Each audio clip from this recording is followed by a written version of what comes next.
ಇಡಿ ಕಚೇರಿಯಲ್ಲಿ ಮಾಜಿ ಸಚಿವ ನಾಗೇಂದ್ರ ಅವರ ವಿಚಾರಣೆಯನ್ನು ನಡೆಸ್ತಾ ಇದ್ದಾರೆ ಅಧಿಕಾರಿಗಳು. ಸತತ 6 ಗಂಟೆಗಳಿಂದ ನಾಗೇಂದ್ರಗೆ ಇಡಿ ವಿಚಾರಣೆ ಆಗ್ತಾ ಇದೆ. ಹಣ ವರ್ಗಾವಣೆ ಬಗ್ಗೆ ಮಾಹಿತಿಯನ್ನ ಪಡಿತಾ ಇದ್ದಾರೆ ಇಡಿ ಅಧಿಕಾರಿಗಳು.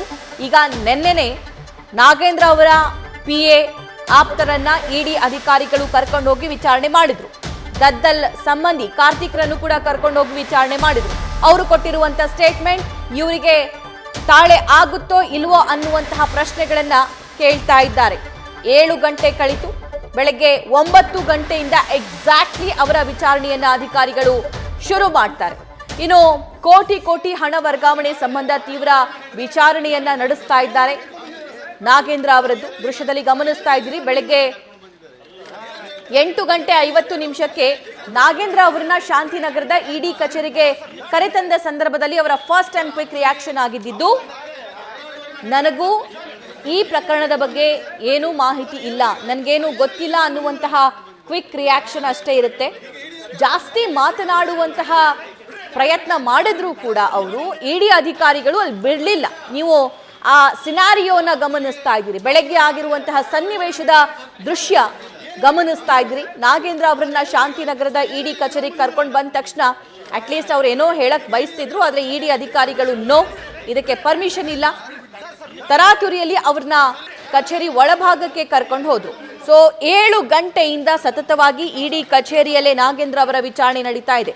ಈ ಬಗ್ಗೆ ಮತ್ತಷ್ಟು ಮಾಹಿತಿಯನ್ನ ಫಾಲೋ ಅಪ್ ನಲ್ಲಿರುವಂತಹ ನಮ್ಮ ಕರೆಸ್ಪಾಂಡೆಂಟ್ ಪ್ರಜ್ವಲ್ ನೀಡ್ತಾ ಹೋಗ್ತಾರೆ. ಪ್ರಜ್ವಲ್, 7 ಗಂಟೆ ಕಳೀತಾ ಬಂತು, ಇನ್ನೂ ವಿಚಾರಣೆ ಮುಗ್ದಿಲ್ಲ. ಡೀಟೇಲ್ಸ್ ನೀಡ್ತಾ ಹೋಗೋದಾದ್ರೆ.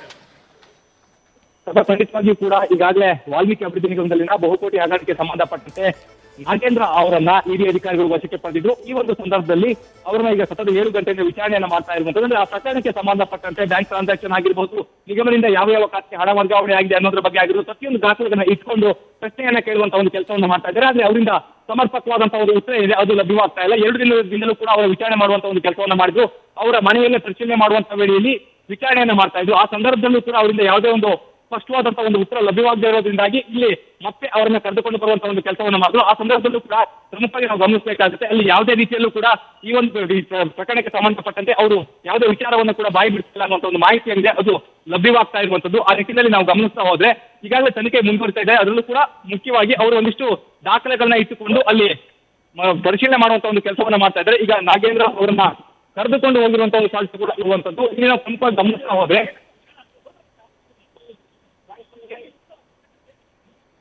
ರೈಟ್ ಪ್ರಜ್ವಲ್, ಮತ್ತೆ ಸಂಪರ್ಕ ಮಾಡ್ತೀವಿ. ದೃಶ್ಯದಲ್ಲಿ ಗಮನಿಸ್ತಾ ಇದ್ದೀರಿ, ಬೆಳಗ್ಗೆ ಶಾಂತಿನಗರದ ಇಡಿ ಕಚೇರಿಯಲ್ಲಿ ನಾಗೇಂದ್ರ ಅವರನ್ನ ಕರೆತಂದಂತಹ ದೃಶ್ಯ ಅದು.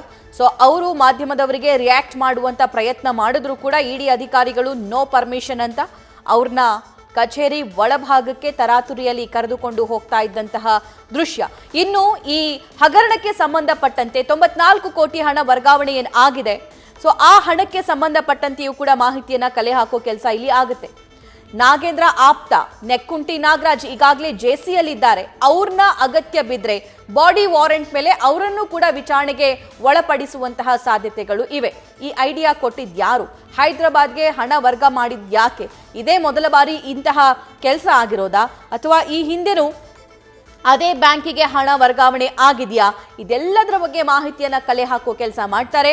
ಅದಷ್ಟೇ ಅಲ್ಲ, ಈಗ ನಾಗೇಂದ್ರ ಅವರನ್ನ ವಶಕ್ಕೆ ಪಡೆದಿರೋದ್ರಿಂದ ದದ್ದಲ್ ಅವರಿಗೂ ಕೂಡ ಢವಢವ ಶುರುವಾಗಿದೆ. ನ್ಯೂಸ್ ಫಸ್ಟ್, ನಿರ್ಭೀತಿಯಿಂದ ನಿಮ್ಮ ಪರವಾಗಿ.